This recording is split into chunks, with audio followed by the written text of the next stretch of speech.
Bonjour à tous pour cette nouvelle analyse sur le blé meunier. La récolte 2017 touche à sa fin. Donc là on est presque à la fin du mois d'avril. Alors je m'excuse, hein, j'avais enregistré les captures d'écran pour faire l'analyse et le week-end, le premier week-end, j'ai eu pas mal de choses à faire, à régler. Donc du coup j'ai pas pu enregistrer et après ça traîne et puis 3 semaines plus tard je me retrouve maintenant à enregistrer cette vidéo. Mais bon, c'est pas grave, maintenant on est en fin de campagne, on va pouvoir basculer sur la nouvelle dès cette analyse, mais on va voir ça avant les petites news comme d'habitude. Alors, on dirait, alors ce matin, j'ai vu que la Corée a arrêté ses essais nucléaires, donc ça va faire plaisir à Trump. C'est marrant, hein, parce que d'un côté, il y a une baisse de tension avec la Corée, et de l'autre, il y a clairement, avec la Syrie, etc., une tension qui monte entre la Russie et les États-Unis avec Trump, hein, qui essaye probablement de sauver sa peau, enfin je sais pas. Sur ce fond-là, de Syrie, de Russie, d'États-Unis, de Trump et de Poutine, le pétrole grimpe à nouveau, d'autant plus que les pays producteurs s'entendent maintenant depuis une année pour limiter la production au travers de quotas qui sont assez bien respectés par différents pays producteurs, ce qui fait que ça commence à donner des résultats et faire monter la sauce. Alors nous, le pétrole, ça, entre guillemets, ça nous arrange d'un côté et pas de l'autre. Ça nous arrange d'un côté parce que ça peut tirer les matières premières par le haut et donc entraîner les matières premières agricoles, pourquoi pas. Et d'un autre côté, on sait très bien que le pétrole et les engrais sont corrélés, hein, puisqu'on fabrique des engrais avec des dérivés du pétrole. Fatalement, ça va faire monter les charges pour les prochaines semaines, donc carburant, engrais, etc. Et donc ça, c'est pas forcément une très bonne nouvelle parce que on voit très bien que malgré des tensions géopolitiques ou autres, pour l'instant, on voit pas vraiment de conséquences sur finalement sur les cours. Je pense qu'on est aussi à la croisée des chemins. On est sur une nouvelle phase de l'économie. Enfin, en tout cas, on est dans une phase de transition, hein, depuis 2008. Alors 2008, on a eu la crise. Après, les États ont cherché à stabiliser en fait la crise en reprenant leur compte des dettes d'État et donc du coup en baissant les taux. Et on voit que maintenant, ça s'est un peu aplani la situation et que aujourd'hui, ils cherchent à remonter les taux tout doucement. Et marché action, on voit, ils stagnent, ils attendent de voir un peu la réaction, quel impact ça va avoir finalement sur les bénéfices des entreprises. Donc voilà. Donc on est dans une période qui est pas simple. De toute façon, sur les marchés financiers, il y a toujours des éléments contradictoires. La situation est rarement très, très limpide. Mais bon, pour ça, on a les graphiques qui nous aident un petit peu à y voir un petit peu plus clair, avec des données qui, elles, de prix, de volume de transactions, qui sont pour le coup pas sujettes, entre guillemets, à débat. Et donc on commence avec ce premier graphique, hein, qui est déjà affiché, qui est le graphique du blé donc en échéance mai 2017. Donc la dernière échéance cotée. Et donc, voilà, hein, c'est les derniers jours de cotation de cette échéance. Bon, je vais pas la commenter plus que ça, puisque de toute façon, on est en fin de campagne, entre guillemets, donc c'est un peu tard maintenant pour vendre. Alors je sais que certains, malgré tout, ont encore du stock, et puis certains pensent au report, hein, puisque certains OS proposent de faire du report sur la campagne 2017. Mais bon, à un moment donné, il faut savoir tirer un trait et passer à autre chose. Et cette campagne 2017 restera compliquée sur le plan des prix, puisqu'on a eu peu finalement d'opportunités. Et ce qui fait qu'aujourd'hui, beaucoup d'agriculteurs sont en difficulté puisque l'opportunité, on l'a vu, hein, si on veut faire un peu le bilan, c'était au moment de la récolte ou juste avant la récolte pour ceux qui sont plus au nord de la France. On a on va pas dire une superbe opportunité, on est monté à plus de 190 euros de la tonne, ce qui était très correct. Cependant, par rapport aux campagnes précédentes, on montait à 210, 220. Aujourd'hui, clairement, on est en difficulté, puisque même avec ces prix-là, entre guillemets, la ferme France boucle son seuil de commercialisation, mais vraiment sans plus, entre guillemets. Alors évidemment, il y en a qui produisent à 140 euros, d'autres à 160, d'autres à un peu plus. Donc voilà, ça dépend des cas et des situations. Mais en gros, la situation, elle est telle qu'elle aujourd'hui. Et on voit très bien que depuis finalement la récolte, hein, ça n'a pas arrêté de chuter hein, en tendance baissière. Alors c'est vrai que depuis le début de l'année, la chute s'est enrayée, hein, puisqu'on pourrait très bien finalement dessiner, hein, si on refait un peu le match, hein, la célèbre émission de foot sur RTL de Sacomano. Voilà, donc alors c'est vrai, on a cassé les lignes, la ligne baissière, mais pour l'instant, un peu tard malheureusement, puisque les cours derrière ont stagné, ils ne sont pas vraiment retournés comme on aurait pu l'espérer. Alors, on a regagné un petit peu de hauteur en fin de campagne, on a accroché des prix un peu plus rémunérateurs. Mais pour autant, c'est pas forcément suffisant pour nombre d'entre vous. Donc voilà, donc campagne compliquée à gérer, avec très peu d'opportunités, une fenêtre de vente, enfin la fenêtre de vente la plus intéressante qui était fin juin jusqu'à, on va dire jusqu'à août, enfin fin juillet pour être large. Assez étroite, ça laissait vraiment un mois en gros pour se positionner dans une période où on est en plein travail. Donc voilà, mais bon, ça les marchés en ont cure hein, de savoir ce que vous faites dans les champs, etc. Eux, ils cotent et puis voilà. Donc et après, il faut savoir aussi regarder le marché, suivre le marché, être organisé pour ça hein, surtout. Hein, puisque l'organisation, c'est un des piliers, c'est vraiment un des piliers de la commercialisation. La technique, c'est une chose, mais la stratégie, évidemment, mais l'organisation et le suivi, c'est vraiment très très important. On a tendance à négliger ce fait et malheureusement, des fois, ça porte de lourdes conséquences. Donc voilà, hein, je ne vais pas refaire le match entièrement pour cette récolte 2017. Donc on va basculer maintenant sur la récolte 2018. Alors pour ça en fait j'ai tout simplement hop. Alors je vais vous afficher la chaîne finalement de contrat à terme qui est disponible alors là, j'ai fait une connerie. Je vais fermer plutôt ce graphique-là. Voilà. Alors, on va afficher la chaîne de contrats à terme sur le marché Euronext pour cette nouvelle récolte. Alors, vous voyez, on est encore en mai 2018. Mais bon, là, c'est la dernière échéance de cette récolte. Hein. C'est la dernière échéance avant la récolte. Donc, c'est la dernière échéance de la récolte 2017. Et donc la récolte, donc la prochaine échéance qui va coter entre guillemets la récolte 2018 pour un marché de référence, on va dire peut-être pour en gros vendre à la moisson, c'est le septembre 2018.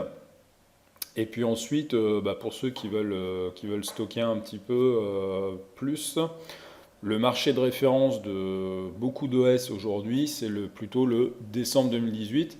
D'ailleurs, ça se traduit sur les positions ouvertes, puisqu'aujourd'hui, on a près de 80 000 positions ouvertes sur l'échéance de décembre 2018, alors que le septembre 2018, qui est quand même un petit peu plus proche, lui, n'en a que finalement 65 000. Donc, très clairement, je pense qu'aujourd'hui, on va étudier le marché décembre 2018, puisqu'il y a plus d'ouverture. Et puis, de toute façon, c'est plus logique par rapport à la commercialisation de prendre comme référence décembre 2018 pour une question de timing et puis aussi de référence par rapport à ce que prennent aujourd'hui les organismes stockers.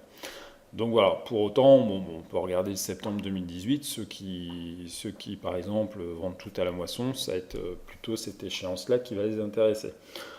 Donc voilà pour le choix de l'échéance à étudier. Donc on va commencer par le graphique mensuel comme d'habitude. Alors on est en contrat, on est en échéance rapprochée, hein, puisqu'on a changé les mois d'échéance et depuis, bon, ça a foutu le bordel. On ne peut pas travailler en continu sur des unités de temps longues comme le mensuel ou l'hebdomadaire. Donc tant pis, par défaut, on travaille quand même sur le rapproché, ce qui permet de donner quand même les grandes tendances du marché. De toute façon, rien de neuf, hein. Vous pouvez vous reporter à mes dernières analyses. On voit très bien que le marché stagne, hein, on dérive vers la droite hein, depuis maintenant 2016 et il se passe plus rien, quoi. Donc on était, on va dire, plutôt en tendance baissière de 2000, fin 2012 jusqu'à fin 2015 pendant 3 ans. Et maintenant, on dirait qu'on dérive à plat. Alors, c'est mieux que de baisser, vous me direz. Mais bon, ça ne fait pas progresser le problème dans le bon sens. Et puis surtout, on le constate, hein, j'ai pas affiché les bandes de Bollinger sur les prix qui permettent de mesurer la volatilité. Mais on voit une très nette compression des variations de prix, rien qu'en regardant la taille des chandeliers, des barres. On voit très bien que les barres sont beaucoup plus petites aujourd'hui qu'elles ne l'étaient encore en 2014-2013 par exemple. Donc voilà, hein, bon, je ne vais pas commenter plus que ça, hein. On va plutôt regarder le graphique hebdo du coup. Alors, sur le graphique hebdo, hein, on voit très bien cette stagnation, hein. On voit, on décèle, si vous suivez mon pointeur, hein, on voit très bien encore, je vais dessiner, ça sera peut-être encore mieux. Hein, on était vraiment, par exemple, alors, je vais faire comme ça par exemple. Bon, on était sur une tendance baissière. Hein, alors, je ne sais pas si je reporte, ça marche, oui, à peu près. Bon, voilà, on était sur une tendance baissière. Et on voit que depuis quelques temps, finalement, on pourrait se dire, bon, on est soit sur une tendance, on va dire, qui stagne, euh, ou sur une légère montée si on prend les deux derniers sommets. Bon voilà, bon, après c'est pas encore avéré, mais pour l'instant c'est pas quand même très très très dynamique comme montée. Donc moi pour l'instant je considère plus que c'est une phase on va dire de consolidation latérale entre guillemets qu'une phase réelle de progression, puisqu'on voit que la pente finalement de la montée est très relative, quoi, hein. Donc on voit aussi une compression. On voit que depuis, par exemple, l'été dernier, globalement, on est passé de variation, on va dire, allez, de 40 euros, alors que encore quelques mois plus tôt, on faisait des variations. On est passé par exemple de 220 à 150, donc soit 70 euros de variation. Donc on passe pas du simple au double, mais quasiment du simple au double en quelques mois. Et donc ne pas avoir de volatilité avec des prix moyens, on va dire faibles, ça ne nous permet pas d'accrocher des opportunités super intéressantes. Et en plus, il faut viser très juste pour accrocher des prix comme là, ici, de 180 euros, qui nous permettent finalement de vivre, quoi. Donc voilà, alors je ne sais pas, je vais essayer de reporter cette oblique-là, cette droite-là en dessous pour voir si ça s'aligne. Bah, il semble que oui, hein, ça s'aligne à peu près. Alors effectivement, on a un canal légèrement haussier. Donc voilà. Mais on voit que la tendance, elle est assez faible, elle est très fragile, et donc elle pourrait être cassée à la baisse. Donc faut être très prudent avec ça, quoi, hein. Donc voilà. Donc j'ai pas grand chose à dire de plus pour l'instant sur cette dynamique-là en hebdomadaire. Donc à part dire que ouais, on est effectivement sur un canal peut-être haussier assez avec une dynamique assez, on va dire, très prudente, quoi, très, enfin bon voilà, un peu fragile, un peu plan-plan, un peu pépère. Donc voilà, donc pour l'instant, moi je vois pas, enfin c'est mieux que de baisser, mais je suis pas vraiment très optimiste et très positif avec ça. Bon, tant qu'on est dedans, tant mieux. Mais bon, à part ça, voilà, on ne peut pas forcément se contenter de ce phénomène. Donc on va passer au journalier. On va vraiment là commencer à visualiser finalement l'échéance décembre 2018. Alors on voit ici un MLZ 18. Donc voilà, donc là on est vraiment dans le, on va dire, le cœur du sujet actuel. Donc on retrouve finalement notre pic de juillet dernier. Alors c'est vrai que juillet dernier, alors c'était peut-être un peu tôt pour vous, hein, mais on pouvait vendre en tout cas sur le marché financier du blé base Euronext pour décembre 2018 à 192-194, soit à peu près 20-25 euros de plus qu'actuellement.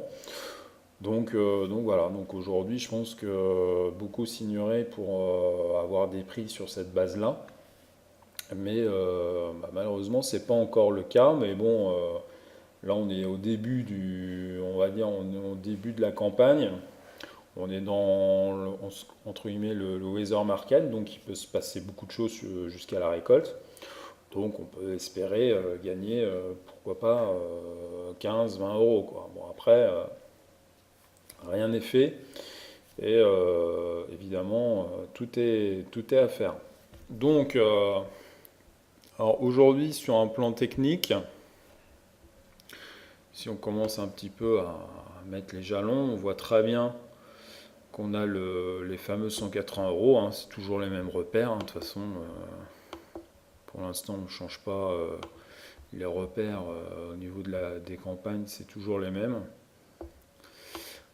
Alors voilà, hein, on est sur 180, 178 qui a probablement un niveau intermédiaire intéressant.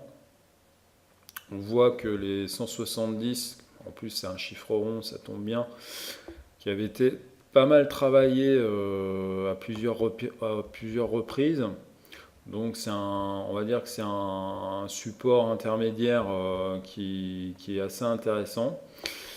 Et puis on va dire le dernier du dernier, hein, c'est celui-ci, hein, c'est plus bas constaté depuis une année à peu près. C'est les 166 euros de la tonne. Donc voilà. Donc aujourd'hui, on peut voir les choses de cette manière-là. Et donc, fatalement, on a terminé la semaine pile poil sur les 170 euros de la tonne. Donc pour l'instant, voilà, on en est là. Alors, on voit un premier pic là, comme ça. Après, on avait commencé à dessiner. Bon, on voit qu'il n'y a pas vraiment de logique là dans cette figure-là. On aurait pu voir, on avait commencé à dessiner, pourquoi pas une petite anse ici avec une grosse cuvette qui aurait pu représenter la tasse. Un peu biscornu, mais bon, pourquoi pas, hein, si on avait monté jusqu'à 180 euros de la tonne. Mais bon, voilà, la figure, elle n'est pas propre, elle n'est pas nette. Donc, pour l'instant, je pense pas que ce soit vraiment quelque chose qui soit intéressant à considérer. Donc voilà. Alors j'efface. du coup, pour faire un petit peu de ménage. Alors, au niveau du MACD, pour l'instant, je vois pas forcément d'éléments, on va dire, de divergence ou d'éléments, on va dire, qui me laissent à penser que les cours vont aller dans un sens ou dans l'autre. Donc voilà, bon, c'est un graphique pas évident à analyser. Bon, c'est un graphique de début de campagne aussi, hein, donc l'historique est aussi un peu limité, hein, puisque sur la gauche on constate, bon voilà, hein, on voit très bien les petits chandeliers, enfin les barres là, c'est les chandeliers. Donc ça fait ça en début de contrat quand finalement il y a très peu de volume. Donc le contrat n'est pas très liquide. Et donc, c'est plutôt des zones qui sont pas évidentes à prendre en compte puisqu'elles ne veulent pas forcément dire grand-chose. Donc, voilà pour ce graphique. Alors, on va dire, pour l'instant, tant qu'on est au-dessus des 170 euros de la tonne, on est pas mal. Et puis, pour la suite, c'est difficile de se prononcer. Mais on peut dire que si on va rejoindre les 180 euros, pour l'instant, c'est, on va dire, la borne haute qu'on peut espérer là pour les semaines à venir. Et puis, quant à passer au-dessus, pour l'instant, on verra bien. Alors, on est à 10 euros, on n'est pas si loin, mais vu la volatilité actuelle du marché, 10 euros, c'est quand même pas rien. Donc voilà. Donc on va regarder un petit peu en 120, en 2 heures et puis en 30 minutes, ce que ça donne un petit peu le marché. Alors, bon là, il y a des choses intéressantes à analyser, à regarder tout de suite. Bon, on voit très bien, hein, on voit très bien que fin janvier, on avait commencé à faire une remontée qui était plutôt bien partie, hein, qui était vraiment très belle, hein. Bon, malheureusement, la dynamique a été cassée là depuis. On avait fait une belle cuvette ici avec une anse pas trop mal, hein. D'ailleurs, ça a fonctionné puisqu'on est parti de 166 euros. Vous voyez, si je trace cette figure-là, donc ça fait là, on a la partie tasse et là la partie anse. Donc on était parti de 166 avec une ligne de coup là ici à peu près à 171 si je ne me trompe pas. Et donc du coup 171 plus 5, si on reporte ça fait 176. Et donc objectif clairement atteint puisqu'on l'a atteint quelques semaines plus tard vers le 1er mars avec un dépassement d'objectif, hein, puisqu'on est monté au plus haut en cotation à 178 euros. Donc voilà, donc là, cette figure-là a plutôt bien fonctionné. Et depuis qu'on a atteint finalement ce plus haut et cet objectif finalement ici, le marché il cherche un peu, hein, il s'est d'abord stabilisé au-dessus des 171 euros. Et puis là, on se rend compte que les 171 euros ont lâché malheureusement. Et maintenant, on se retrouve juste dessous là. Donc ça date d'il y a vendredi, hein. Alors c'est vrai que 171, quand on trace cette ligne-là, on se rend compte que sur le 2 heures, c'est quand même un repère important puisque c'est la ligne de coup de la tasse avec anse. On voit que le niveau a été très très travaillé fin mars, à nouveau testé vers le 13-14 avril.